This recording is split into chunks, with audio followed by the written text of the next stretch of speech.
Frank Stangl estuvo a cargo de un sistema para matar en masa. Fue el responsable de la muerte de 800.000 personas. Wiesenthal se ocupó de su caso. Quería sacarlo todo a la luz.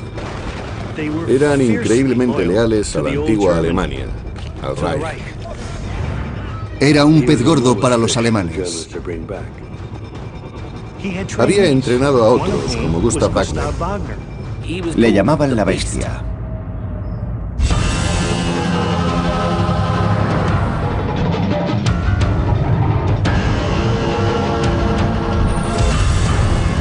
Cazadores de nazis, Frank Stangl y Gustav Wagner.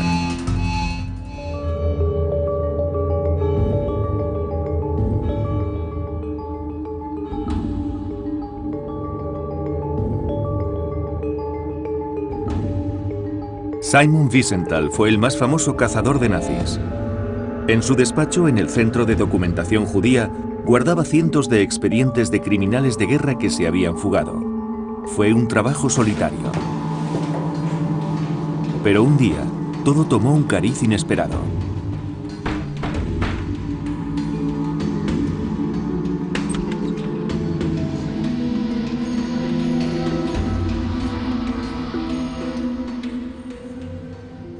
De pronto apareció un hombre en su despacho. Estaba borracho y le dijo que si le pagaba $7.000, le diría dónde se encontraba Frank Stangl. Stangl estuvo a cargo de un sistema para matar en masa. Fue responsable de la muerte de 800.000 personas. Era un asesino despiadado. Wiesenthal quedó muy intrigado. Frank Stangl era uno de los criminales de guerra más buscados, pero el investigador sospechó de la extraña oferta. Stangl era un monstruo, pero Wiesenthal no sabía si podía confiar en aquel hombre.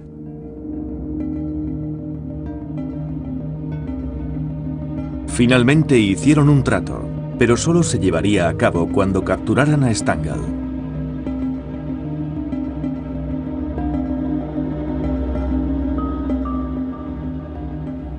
Aquel hombre misterioso le comunicó dónde trabajaba Stangl y también su dirección. Él y su familia vivían en Sao Paulo, Brasil. Simon Wiesenthal no volvió a ver a su enigmático informador. Había llevado una foto de Frank Stangl en su cartera durante años. Ahora llegaba el momento de presentar al criminal nazi ante la justicia. Franz Stangl fue policía de profesión.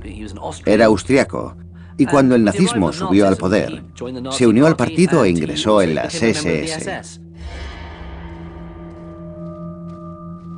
Fue escalando peldaños en la jerarquía nazi. Y al poco tiempo fue reclutado para un programa especial en Austria, en el castillo de Hartheim. Stangl participó en el programa T4. Las personas con impedimentos o con problemas mentales eran gaseadas hasta morir. Para los nazis eran seres inferiores. Era una escuela para asesinos en masa. Allí se les adiestraba bien. ¿Quién podría resistir ver cómo inyectaban veneno a las personas? O ver cómo los gaseaban en una cámara. Stangl disfrutaba asesinando personas en Hartheim. Era totalmente partidario de las teorías raciales de Hitler y de la superioridad aria. Himmler, el jefe de las SS, reclutó personalmente a Frank Stangl para que supervisara aquel lugar. Lo nombró a él porque sabía que tenía capacidad para asumir el cargo. Cuando terminaron, habían asesinado a 30.000 personas.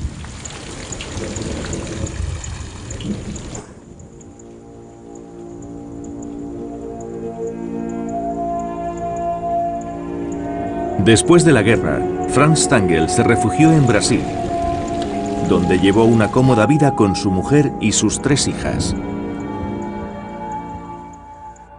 En Sao Paulo hay una gran colonia alemana. Era como estar en el hogar pero en otro país. Y allí era feliz.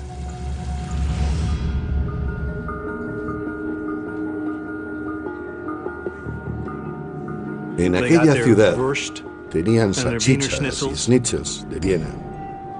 Celebraban el nacimiento de Hitler y cantaban viejas canciones, de las que se cantaban en las tabernas alemanas. Eran buenos vecinos, miembros productivos de la colonia. Stangl trabajaba en una fábrica de coches y ganaba mucho dinero. El criminal de guerra llevó a su familia a vivir a una casa nueva y muy espaciosa. Llegó a creer que podría olvidar su pasado y sus crímenes. Creyó que se olvidarían de él. Pero Wiesenthal no lo había olvidado.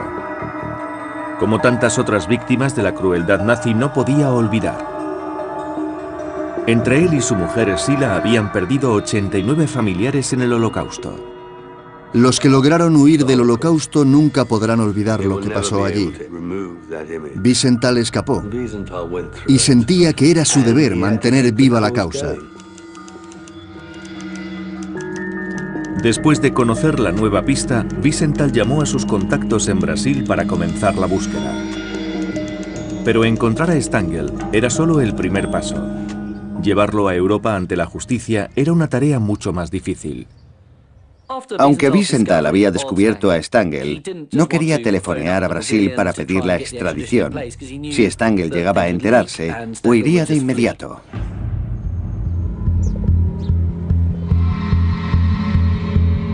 Para mantener el secreto, Wiesenthal solo se puso en contacto con gente de total confianza.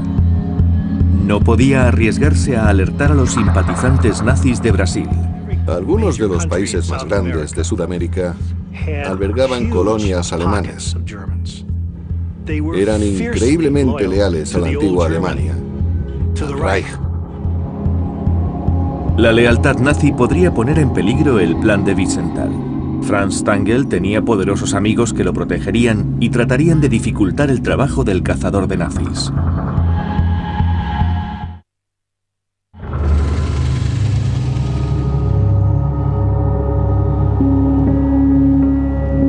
Desde su cuartel general de Viena, Simon Wiesenthal trató de tenderle una trampa al criminal de guerra nazi Franz Stangl. Consultó fuentes gubernamentales y estudió archivos históricos para conseguir información.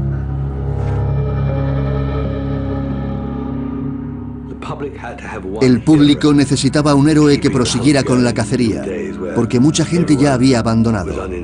Ese héroe fue Simon Wiesenthal. 20 años después de la guerra, Wiesenthal fue uno de los pocos que seguía persiguiendo nazis. La gente estaba cansada de las historias de la guerra. Los cazadores de nazis, como Simon Wiesenthal, sí estaban interesados, pero el resto del mundo no. Les preocupaba más atrapar a los comunistas. A pesar de la falta de interés público, Wiesenthal continuó con la búsqueda. Estudió a fondo las tareas de Stangl durante la guerra, lo que le llevó de una atrocidad a otra. Había impresionado a sus superiores en el Schloss Hartheim, y Stangl también tomó parte en el nuevo programa nazi de exterminio, la Operación Reinhardt. La Operación Reinhardt consistía en el asesinato de judíos polacos en los campos de concentración. El objetivo de los campos de la muerte era exclusivamente matar. Había 3 en la zona oriental de Polonia: Belzec, Sobibor y Treblinka. No eran más que centros de exterminio, y Stangl era el que los dirigía. En Auschwitz había esperanzas de sobrevivir, pero en estos campos de exterminio, no.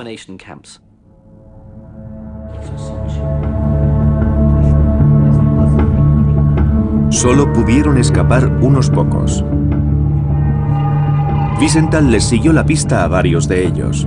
Los testigos del genocidio le comunicaron el funcionamiento interno del campo y que Stangl desempeñaba un papel fundamental. Los judíos eran transportados en trenes por los páramos de Polonia. Los llevaban hasta un apeadero situado en medio de ninguna parte, y allí los recibían con flores, un reloj y un horario. Los judíos que llegaban desde Varsovia pensaban que quizás podrían salir de allí, que quizás la situación no fuera tan mala. Pero allí estaba Franz Stangl esperándolos. Él estaba a cargo de todo el proceso. Vestía pulcramente, guerrera y guantes blancos, con pantalones perfectamente planchados y los zapatos siempre pulidos. Detrás de la estación, a los judíos les aguardaba un escenario de horror total. Eran conducidos a un túnel donde tenían que desnudarse. Después eran gaseados e incinerados. Desde que sonaba el silbato hasta la incineración, 30 minutos. Bajaban del tren y antes de que pasara una hora, había muerto. Wiesenthal prometió a los supervivientes que no dejaría de buscar al antiguo comandante del campo hasta que se hiciera justicia.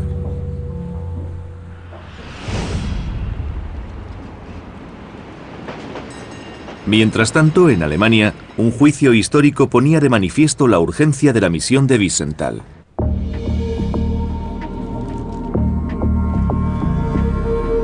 Diez antiguos miembros de las SS que habían trabajado en Treblinka fueron acusados de crímenes de guerra. Stangl no figuraba entre ellos. En Treblinka, Stangl fue responsable de la muerte de 800.000 personas, pero no aparecía en las listas de los criminales de guerra. Era el jefe. No se ensuciaba las manos. Él no tenía que degollar a nadie.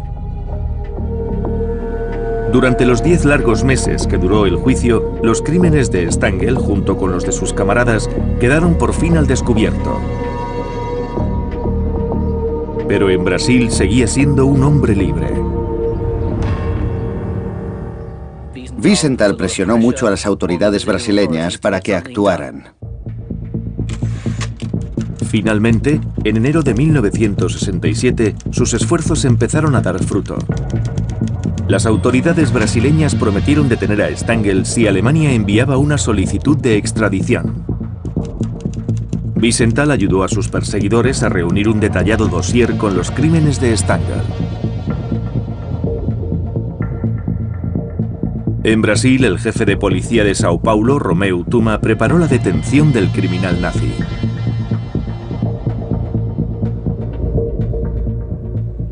Hicieron un mapa de la zona y dispusieron un operativo.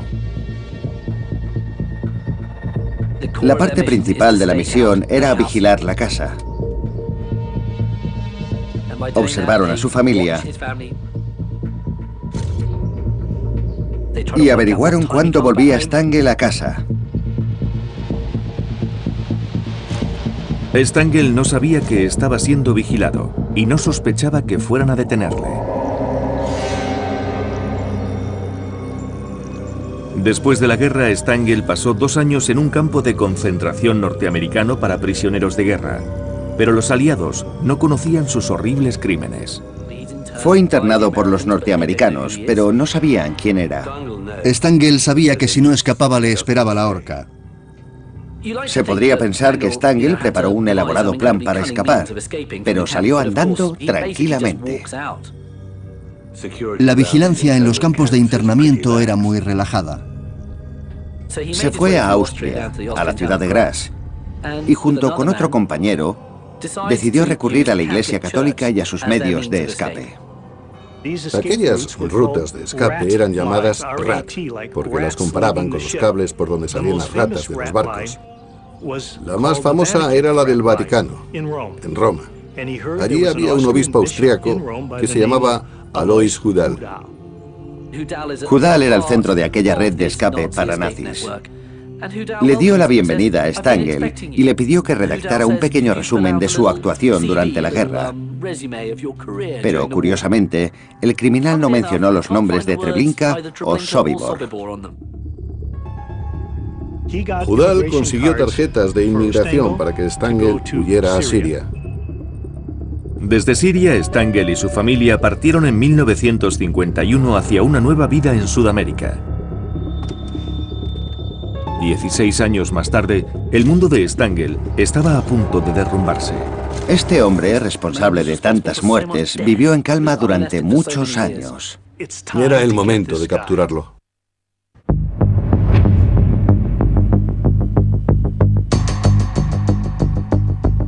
Febrero de 1967.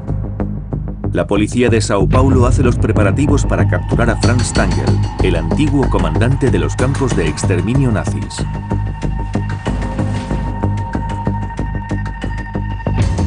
El jefe Tuma recibió el documento de extradición que daba luz verde a la misión.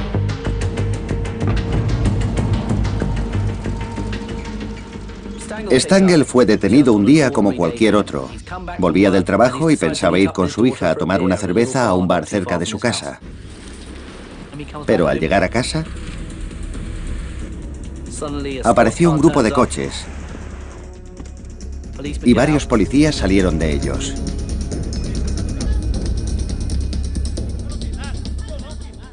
No hubo ninguna resistencia. No tenía ninguna posibilidad de escapar.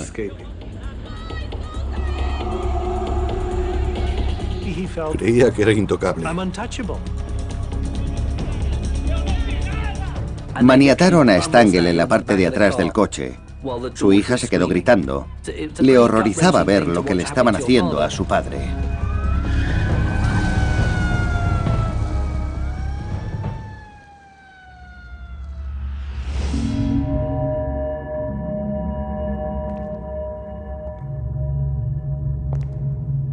La policía llevó a Stangl a la cárcel en espera de la extradición. A 8.000 kilómetros en Viena, Simon Wiesenthal aún no sabía que la captura de Stangl iba a ponerle sobre la pista de otro gran criminal de guerra. Cuando se le interrogó, el antiguo comandante insistió en que su trabajo consistía simplemente en registrar los nombres de las víctimas antes de que fueran gaseadas. Una de las excusas que solían dar los criminales de guerra nazis era que obedecían órdenes. Frank Stangl decía: no voy a admitir que hice algo mal porque no lo hice. Le faltó la talla moral para decir a sus superiores: esto no está bien y no quiero participar en ello. En cambio, Stangl fue uno de los pilares del nazismo.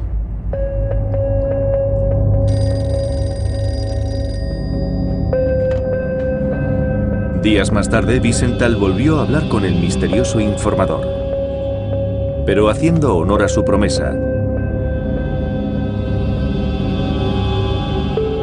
nunca reveló su identidad. Algunos creen que fue el exmarido de la hija de Stangl el que lo denunció a Wiesenthal.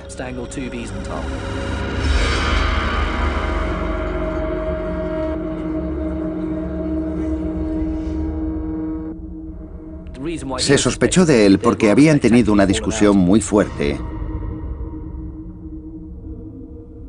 cuando se divorció de la chica.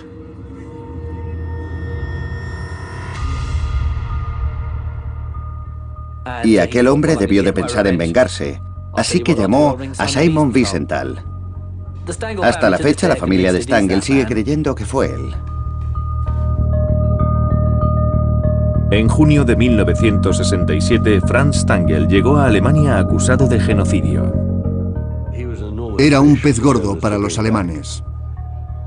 El juicio de Stangl fue otro momento clave en la historia del Holocausto. La gente no sabía lo que había ocurrido en los campos de exterminio y que gente como Stangl seguía aún con vida. Había estado trabajando de manera anónima, llevando una vida tranquila al otro lado del planeta. No tenía un aspecto tan terrible. Más bien parecía un taxista o el frutero de la esquina. El 22 de diciembre de 1970, Simon Wiesenthal esperaba desde la galería el veredicto del tribunal. Culpable. Franz Stangl fue sentenciado a cadena perpetua por el papel que desempeñó en el asesinato de 900.000 personas. Según Wiesenthal, tardaron 3 años en llevar a Stangl ante la justicia. Por supuesto, su familia seguía diciendo que era inocente, pero evidentemente no era así. Finalmente, 25 años después de la caída del régimen nazi, Simon Wiesenthal pudo cerrar el expediente de Franz Stangl. 4 meses más tarde, Stangl aceptó ser entrevistado en la prisión por la periodista Gita Sereny e hizo una revelación extraordinaria que puso a Simon Wiesenthal sobre la pista de otro gran criminal de guerra nazi. Cuando estaba en prisión y fue entrevistado, reveló un secreto de su pasado. Denunció a su antiguo amigo Gustav Wagner.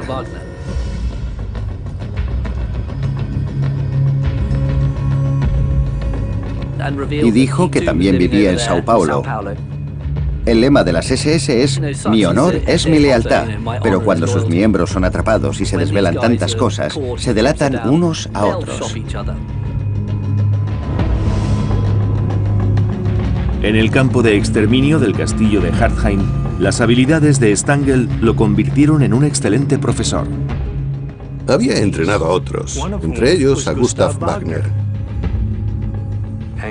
Los hombres como Wagner que habían sido introducidos en aquella maquinaria de muerte eran probados gradualmente. Y Wagner pasó la prueba. Era un buen estudiante. Le gustaba matar.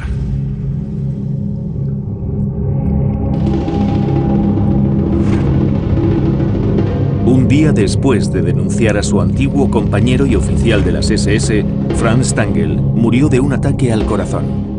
Llevó una buena vida hasta que cumplió los 63 años y solo pasó un año en una prisión de Düsseldorf. Después de averiguar que Wagner estaba en el Brasil, Wiesenthal empezó a buscarlo. Gustav Wagner fue uno de los más vengativos y sádicos asesinos que se han conocido. Pero él se glorificaba rezando a Dios. Después de Hartheim, los dos hombres fueron destinados al campo de concentración de Sobibor. Stangl era el nuevo comandante, Wagner su adjunto. Cuando Stangl fue trasladado a Treblinka, Sobibor necesitó un nuevo jefe. Y Stangl propuso a Wagner. En todos los campos había una persona a la que se temía, y esa persona era Wagner. Le llamaban la bestia. Porque en cuanto aparecía es que iba a morir alguien.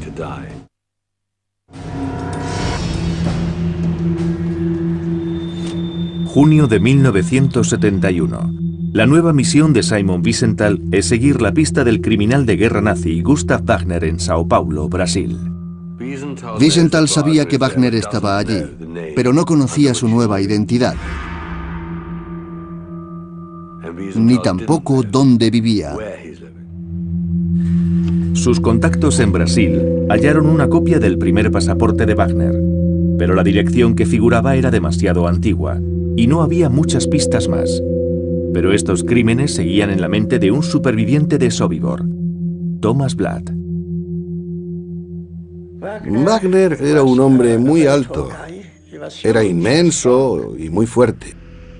En cuanto le veías, aunque estuviese a 200 metros de distancia, te ponías a temblar. Fue el asesino más cruel de Sobibor. Era realmente terrible. Un sádico. Me apalearon muchas veces por su culpa. Su mayor hazaña fue matar a un padre y a un hijo de un solo tiro. Para conseguirlo les obligó a juntar las cabezas.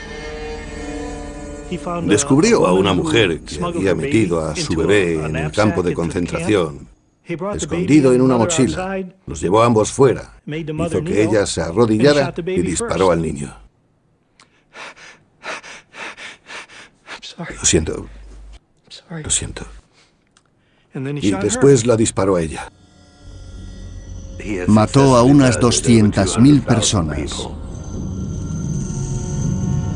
Como su mentor Franz Stangl, Wagner escapó de los aliados después de la guerra y regresó a su casa en Austria. Todavía estaba allí cuando Stangl llegó buscando la forma de escapar. Stangl iba andando cuando oyó que alguien le silbaba y le decía: «Hola, Franz». ¿Quién podía ser? Nada menos que su antiguo camarada, Gustav Wagner. Y juntos decidieron probar una nueva vida al otro lado del mar. Stangl y Wagner se marcharon a Brasil.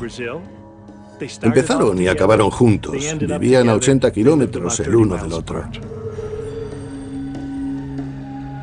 Es curioso, cuando los nazis huían o llevaban una nueva vida, se mostraban muy amistosos entre sí. Eichmann y Mengele quedaban en un café de Buenos Aires y con Stangl y Wagner ocurría lo mismo. De vez en cuando se reunían para tomar algo. ¿Quién sabe de qué hablarían?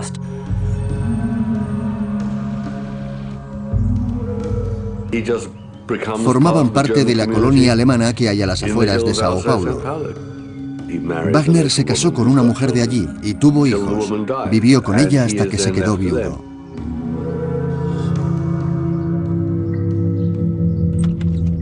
Después de la detención y de la extradición de Stangl, Wagner trató incluso de conquistar a la mujer de su amigo. Pero no tuvo éxito en su intento. Todo lo que consiguió es que ella le ofreciera dinero para que la dejara en paz. Simon Wiesenthal seguía sin saber dónde se escondía Gustav Wagner. La pista se había enfriado. Y seguiría así durante 7 años. Finalmente, Wiesenthal tropezó con otra prueba.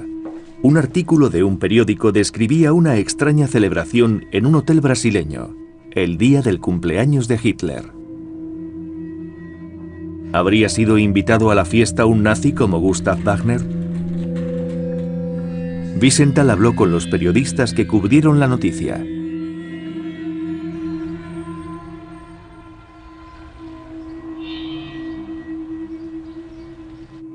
En esos días era fotógrafa del equipo del Jornal do Brasil. Mi jefe me dijo que tenía un trabajo para mí. Alguien había invitado anónimamente a nuestro periódico a aquella fiesta.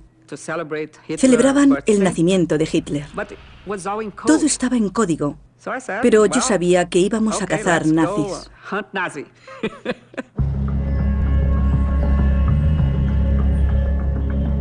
Brito acudió con una periodista del periódico. El marido de la periodista se ofreció a conducir. Condujo horas y horas y no vimos nada, ni personas ni cosas, ni siquiera una vaca.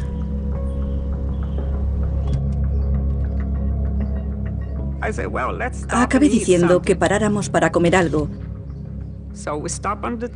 Así que fuimos al Till Hotel. Parecíamos alemanes y nadie sospechó que éramos periodistas brasileños. Entramos en el restaurante. Estaba lleno de adornos. Y de pronto, no me lo podía creer.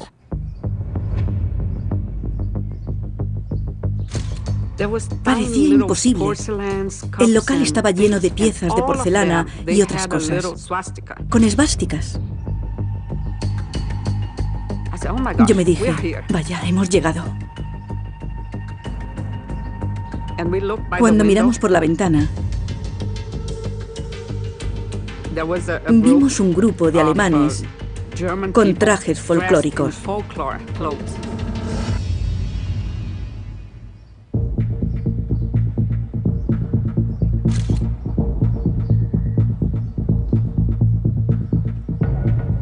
Fuimos a la parte de atrás, donde se celebraba la reunión. Puse a la periodista y a su marido en un lugar estratégico para que pareciera que les iba a sacar una foto, pero en realidad estaba enfocando al grupo.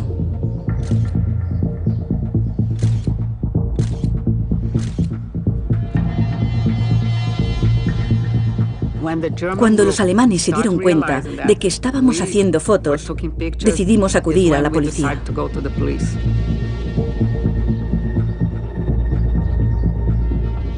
Nos dio miedo.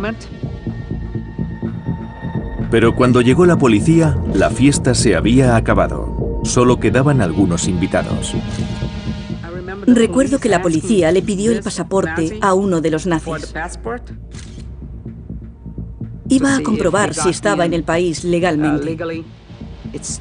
Entonces se inició una fuerte discusión entre los policías y el propietario del hotel. Pero el invitado se mostró muy provocador y la policía decidió registrar su habitación. Me acuerdo de que el policía entró en su habitación, abrió una mesilla y se encontró una pistola. Estaba cargada. Y también había una caja llena de balas. Aquel hombre no había ido allí a divertirse. Cuando el policía encontró el arma, se puso hecho una furia. Y el dueño del hotel empezó a gritar otra vez. Entonces corrió detrás de nosotros.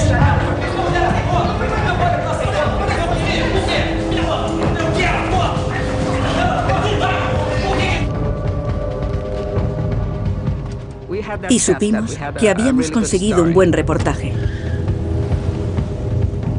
Pero no teníamos idea de las repercusiones que podría tener.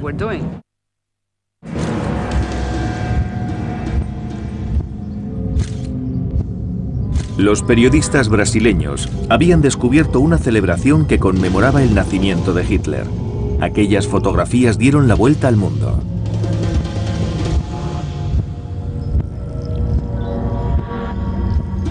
Wiesenthal se puso en contacto con el Jornal do Brasil y pidió las fotografías de Brito. Pero cuando las estudió, no encontró en ellas a Gustav Wagner. Sin embargo, Wiesenthal estaba decidido a dar con él y pensó en un nuevo plan.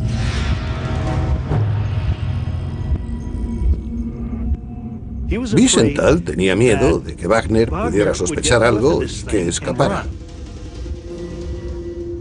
Así que ideó un juego que Wagner no podría ignorar.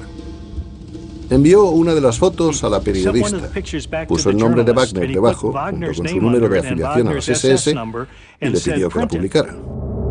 El periódico brasileño publicó un reportaje detallando los crímenes de guerra de Wagner. Wiesenthal contó a todo el mundo que el hombre de la fotografía era Gustav Wagner, el criminal nazi y asesino de Sobibor que debía ser detenido. Sabía perfectamente que no se trataba de Wagner, pero su plan era que se delatara. Para Wagner, el artículo fue alarmante. Estaba perplejo. Su historial de crímenes de guerra había quedado al descubierto, pero la fotografía no era suya.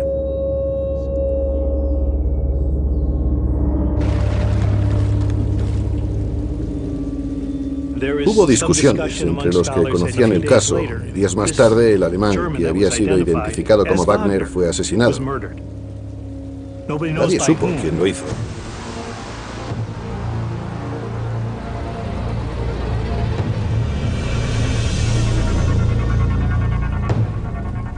Según una teoría, los nazis debieron de hablar entre ellos. Temían que el falso Wagner fuera llevado ante la justicia y que dijera algo que los comprometiera. Así que quizás fueron sus compañeros los que lo mataron.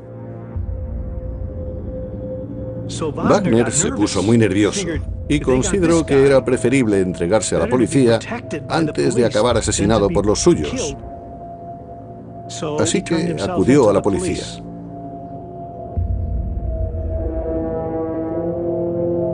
La estratagema del cazador de nazis había funcionado perfectamente. Ya bajo la custodia policial, Wagner admitió haber estado en Sobibor, aunque negó su participación en las atrocidades. La policía comprobó que no era el hombre de las fotos y si no podían demostrar que era un criminal, tendrían que dejarlo en libertad en 48 horas.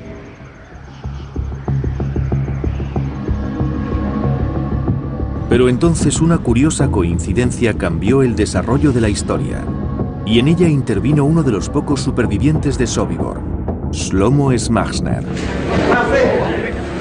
Gustavo, o senhor é mesmo o homem que foi julgado em Nuremberg?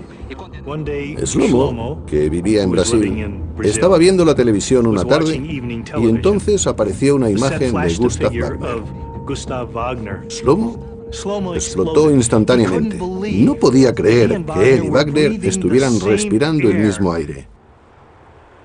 Subió a un avión y se dirigió a una comisaría de Sao Paulo.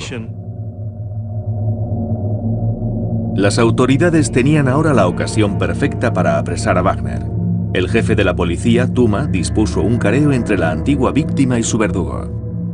Este homem está dizendo que o senhor era o chefe do campo de concentração. Não, isso não é verdade. Chefe foi Stangl. Stangl? Franz Stangl. Agora, chefe, Spitz, era Oberscharführer Gustav Wagner. Ele fala...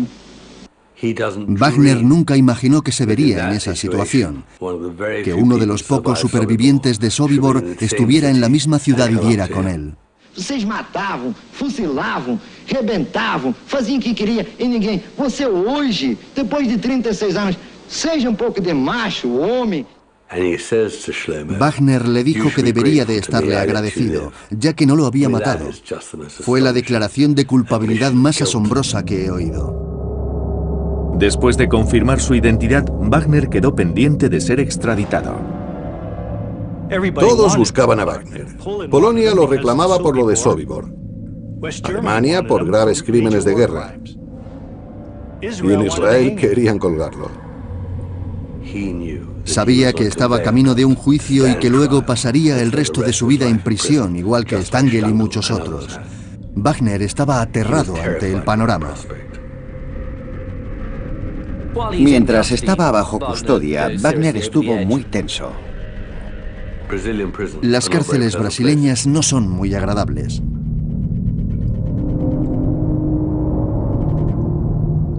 A las 2 semanas de ser encarcelado, Wagner intentó suicidarse rompiendo los cristales de sus gafas y tragándoselos. Francamente, ese hombre no fue nunca una persona muy estable y bajo tanta presión tenía cada día más ganas de suicidarse.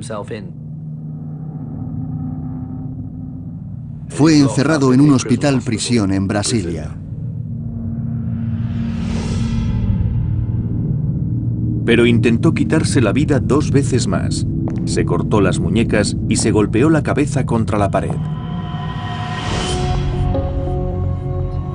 La suerte de Wagner la decidiría el Tribunal Supremo de Brasil.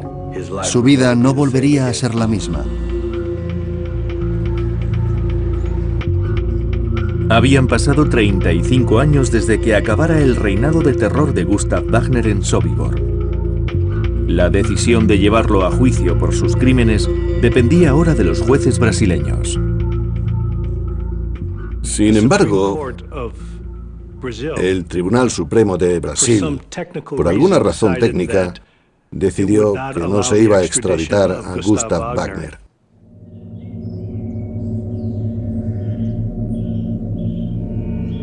Y los brasileños dejaron que Wagner volviera a casa. Esta sorprendente decisión fue condenada en todo el mundo. No había razón legal por la que no debieran extraditar a Wagner. Las pruebas contra él eran abrumadoras, igual que contra Stangl. De todos modos, este criminal ya no tenía ningún futuro en Brasil. Había sido descubierto y ya nunca dejaría de ser perseguido por Wiesenthal y otros supervivientes. Lo siguiente que supimos de él es que había muerto. Tenía heridas de arma blanca, supuestamente provocadas por él mismo. Su familia dijo que fue un suicidio. Se clavó un cuchillo en el pecho. Pero muchos otros creen que fue asesinado. Es muy difícil clavarse un cuchillo hasta morir como él lo había hecho. Según otras teorías, Wagner murió a manos de un vengativo superviviente. Puede que alguien de Sobibor.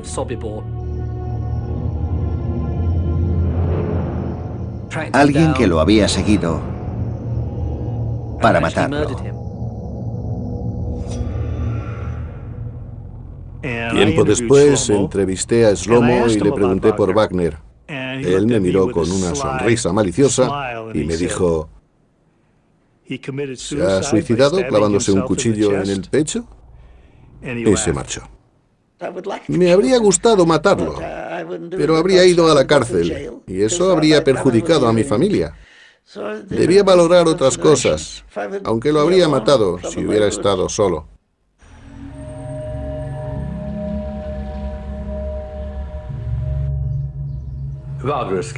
Wagner consiguió escapar de la justicia. Debería haber sido juzgado y encarcelado. Pasó tranquilo muchos años en Brasil. Y eso no debería habérsele permitido. Sigue siendo un misterio cómo murió Wagner, pero desde luego tuvo un final violento. Y bajo un cierto aspecto de la justicia, bíblico y poético quizás, lo merecía.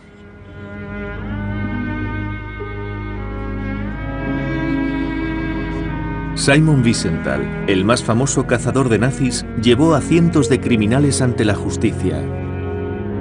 Pero ninguno tan importante como Franz Stangl o Gustav Wagner. Stangl y Wagner tenían 1 millón de vidas sobre su conciencia. Gracias a Wiesenthal y a sus esfuerzos, Stangl, Wagner y otros como ellos se enfrentaron a su destino. Wiesenthal continuó con la caza de criminales de guerra nazis cuando todos los habían olvidado. En 2004, Gran Bretaña concedió a Wiesenthal un título honorífico de Sir por su extraordinario trabajo. Murió en 2005 a los 96 años. Había sobrevivido a la mayoría de los criminales a los que persiguió. Su mayor satisfacción fue que el mundo ya sabía lo que había sucedido.